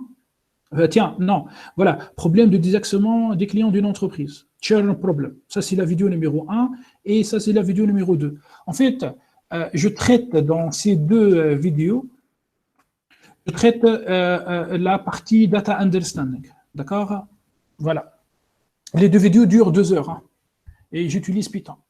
OK. Maintenant, après, une fois on comprend les données, on passe à la préparation des données. C'est-à-dire, on va supprimer les valeurs manquantes, on va remplacer les valeurs manquantes peut-être par la valeur moyenne, par la médiane, par la valeur la plus fréquente, par la valeur précédente, par la valeur suivante. On va encoder les variables qualitatives, c'est-à-dire je prends une variable qualitative, je l'encode. Femme, homme, 1 ou 0. Je ne sais pas moi. Très bien, bien, pas bien. 2, 1, 0 par exemple. Puis on passe à la modélisation, application de ces algorithmes, puis on passe à l'évaluation, puis je fais le déploiement, c'est-à-dire je réalise un site web, la partie front-end contient les résultats et un formulaire, la partie back-end c'est du Python, puis je connecte les deux avec des fichiers, par exemple des pics, là, des structures de données sous forme de piles, des pics par exemple. Et voilà, donc l'étape en plus par rapport à CRISP-DM, c'est l'étape de feedback client. Donc s'il y a en fait, si une entreprise introduit du data science dans son process, eh ben, le chiffre d'affaires n'augmente pas. On appelle ça feedback client. Eh ben, on commence à poser des questions sur la modélisation. Donc, ça veut dire qu'il y a un problème au niveau de la modélisation. Donc, s'il y a un problème au niveau de la modélisation, je peux revenir à la préparation des données, je peux revenir à la collection des données. Donc on remarque que cette méthodologie, elle est agile et cyclique. Maintenant, je vais vous choquer. En fait, entre la partie business understanding et préparation des données, bon, allez, je vous pose une question. Si je prends le cycle, je donne au cycle 100%. D'après vous, entre business understanding et data preparation, combien vous accordez sur 100%? Aïe. De business understanding jusqu'à data preparation, combien vous donnez à partir de 100%? Combien? 20%, 10%, 30%, 80%? Dites-moi. Hussein, tu t'approches un peu, 70%. 80%, Tijeni, oui, 80%. Tijeni, tu viens du BI? Tu viens du BI? Non? Oui. Tu as analysé un peu les données? Non, système admin, ok. En fait, on passe, merci Tijeni, on passe trop de temps sur ces étapes, sur la préparation des données, sur la compréhension des données, sur la collection des données. 80% du projet, c'est-à-dire si le temps du projet c'est 100%, 80% du temps, tu vas le passer sur d'ici jusqu'ici. Puis, une fois tes données sont bien préparées, on passe à la modélisation, puis à l'évaluation. Voilà. OK. Donc, bon, là techniquement, en fait, j'ai fini avec. Moi, personnellement, j'aime pas la première séance. En fait, la première séance du data mining, c'est une séance où il y a beaucoup de discours. Je parle beaucoup. Donc, mais c'est hyper important. Car si vous connaissez pas la méthodologie à appliquer dans un projet data science, vous risquez de ne pas trouver des bonnes prédictions. Donc, tout d'abord, je vous conseille de bien réviser cette méthodologie et bien master plan. Ça, c'est d'une part. D'autre part, il faut comprendre la différence entre deep learning et machine learning d'une part, ok, et entre ces deux techniques, apprentissage supervisé et apprentissage non supervisé. Puis entre classification et régression. Voilà. Il faut être vraiment balèze sur ces petites différences. Maintenant, je vous propose de commencer une session pratique. Il nous reste en fait encore 15 minutes. Donc, je vais lancer le logiciel Anaconda, l'environnement Anaconda. OK. Sinon, je vous demande, s'il vous plaît, d'ouvrir un fichier Jupyter Notebook. Moi, je travaille avec Linux. Enfin, plutôt, ouvrez un fichier JupyterLab. En fait, le fichier JupyterLab s'ouvre dans le navigateur, dans votre navigateur par défaut.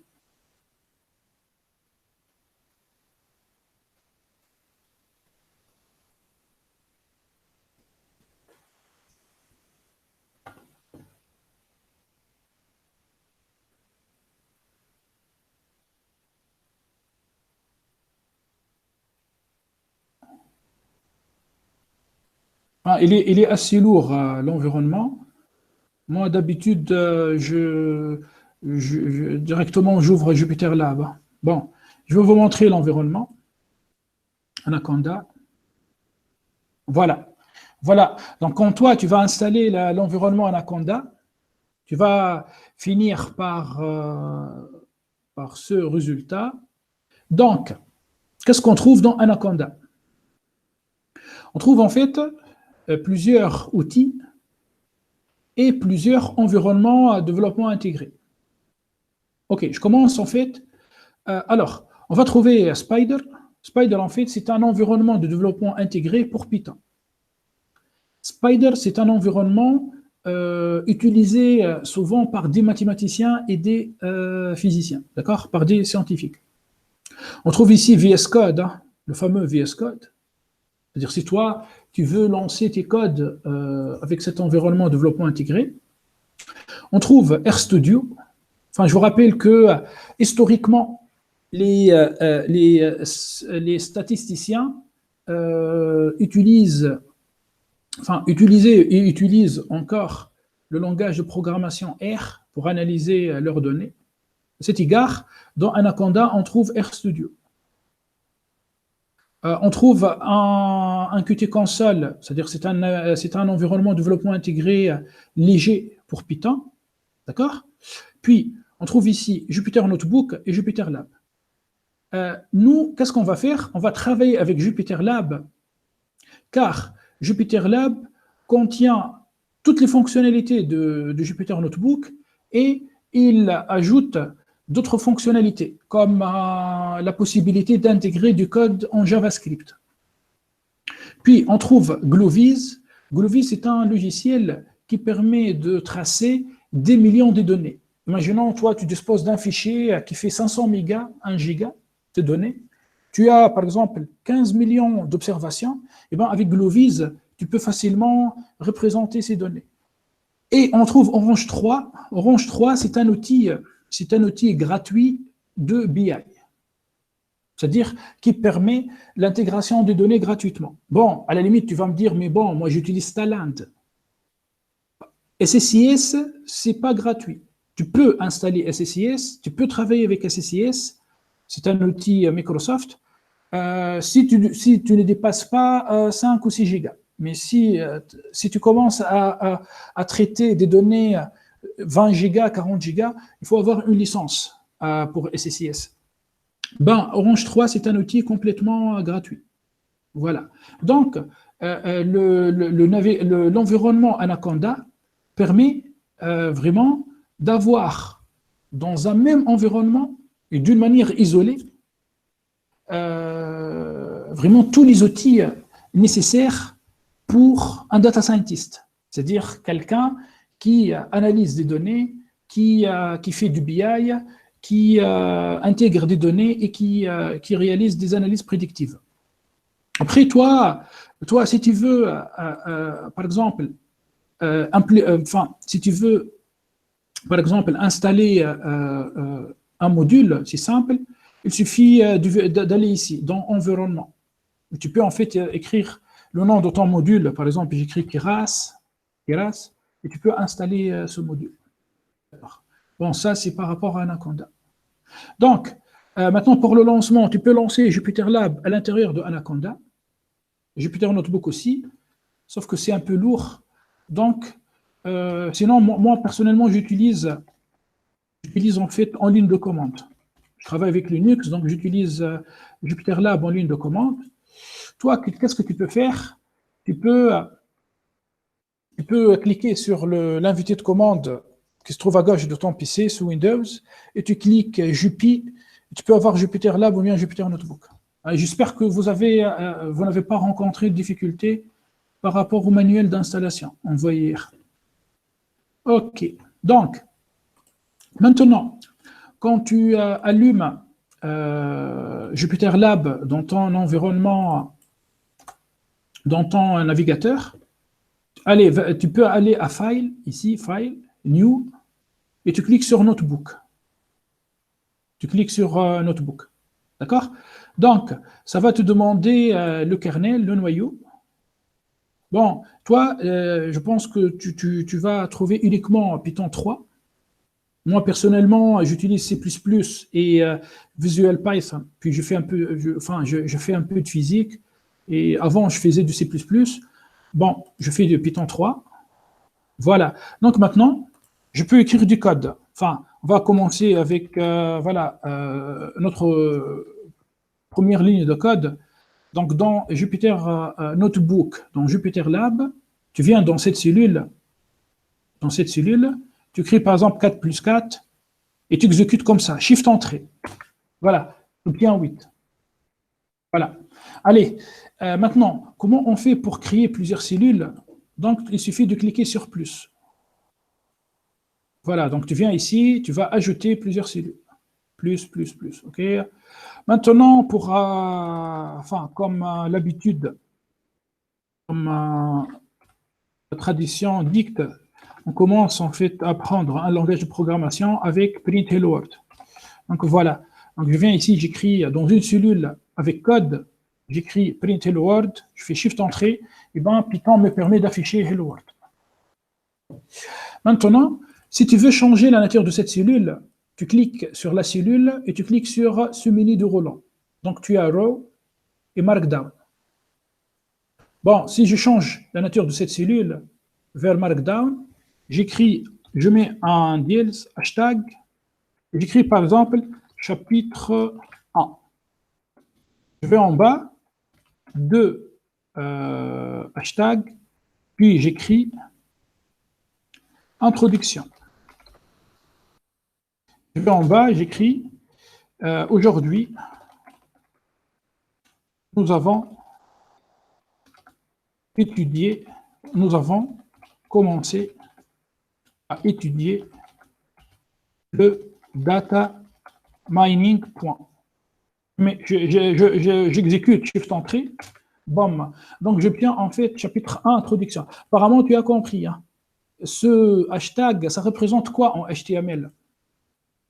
D'après vous, le hashtag ici, ça représente quoi en HTML? H1. Très bien, Amine. H1. Voilà. Voilà, c'est très très performant. Hein. C'est-à-dire, on peut même, allez, regardez, on peut même ajouter du LaTeX. Enfin, est-ce que vous connaissez LaTeX? C'est un langage de programmation. Par exemple, je viens ici, je mets un tiret, j'écris la formule de l'estimateur au sens de moindre carré, et je mets 2 points, je viens ici, j'écris la formule. Je suis en train d'écrire en LaTeX. J'écris par exemple FA, B égale SAM, anti-slash SAM, deux accolades I allant de 1 à N, I allant de 1 à N, puis j'écris la formule, à l'intérieur, on va écrire A étoile X underscore I plus B moins Y underscore I. Regardez, je fais Shift Entrée 2 fois, hein. J'ai un bug, car dans mon environnement, j'ai un bug. Regardez. Ah non, il faut que je mette le... attendez, je dois mettre le Shift ici. Enfin, le truc ici. Là, je mets ça ici, comme ça. Voilà, regardez. Donc, l'environnement Jupyter Lab, l'environnement... Bon, je vous envoie quand même les codes. Hein. Je vous envoie quand même les codes. Attention, hein, il faut mettre ça dans Markdown. Donc, l'environnement Jupyter Lab permet d'écrire du code, d'écrire du texte. Attention, hein, je ne parle pas des commentaires. Enfin, ça, c'est un commentaire en Python. Donc, dans la cellule code, j'écris ici, ceci est un commentaire. Ça, c'est un commentaire traditionnel. Mais là, je suis en train de mélanger du texte et même du formatage du texte. Hein. Par exemple, formule. Ou bien j'écris attention. Et des formules mathématiques. Et on peut inclure des figures. On peut inclure des figures. Enfin, afin d'avoir le truc en gras, tu mets 2 étoiles, et tu colles le mot à la première étoile et à la dernière étoile. Sinon, ça ne va pas marcher. Maintenant, on peut aussi, bon, ça c'est une commande magique, matplotlib inline. Bon, je vais charger import matplotlib pyplot as plt. Je fais plt plot, par exemple, 2, 3, 4. 3, 4, 5. Bon, je représente tout ça. Voilà. Bon, je mets un point virgule pour supprimer la sortie indésirable. Eh bien, j'obtiens en fait une figure. C'est trop fort, hein? C'est-à-dire, on peut écrire du code, on peut écrire du texte, on peut écrire des formules mathématiques et on peut inclure des figures. Tout ça dans un même environnement. Bon, je vous donne les codes. Ah, pardon, les codes de traçage. Voilà. Maintenant, toi, tu peux venir ici. Attendez, ici. Et tu peux en fait ajouter ça. Si tu aimes JavaScript, si tu sais travailler avec JavaScript, tu peux par exemple transformer enfin, la sortie de tes codes. C'est-à-dire tu peux cacher tes codes et tu peux transformer cette fenêtre en fait en un site web dynamique. Sauf que nous, on ne va pas utiliser vraiment Jupyter Lab, on va plutôt travailler avec Dash et Plotly. Pour la partie déploiement, on va travailler avec Dash. Dash, en fait, c'est un framework basé sur Flask. Je sais pas, est-ce que vous connaissez un peu Django et Flask? Django, Flask. En fait, avec Dash et Plotly, on va consommer du JavaScript. C'est-à-dire, avec Python, on va essayer de consommer du JavaScript pour réaliser des graphes dynamiques. B. Donc, techniquement, là, on a fini aujourd'hui. Demain, qu'est-ce qu'on va faire demain? En fait, demain, on va commencer donc, notre analyse. Donc, je vous propose... Et techniquement, en data mining, on commence toujours par de l'apprentissage non supervisé. Donc, je vous propose d'analyser les fichiers client centre commercial. D'accord? On va appliquer un algorithme très connu qui s'appelle Camise. Mais là, on a fini la séance. Si vous n'avez pas de questions, on arrête. Est-ce que vous avez des questions?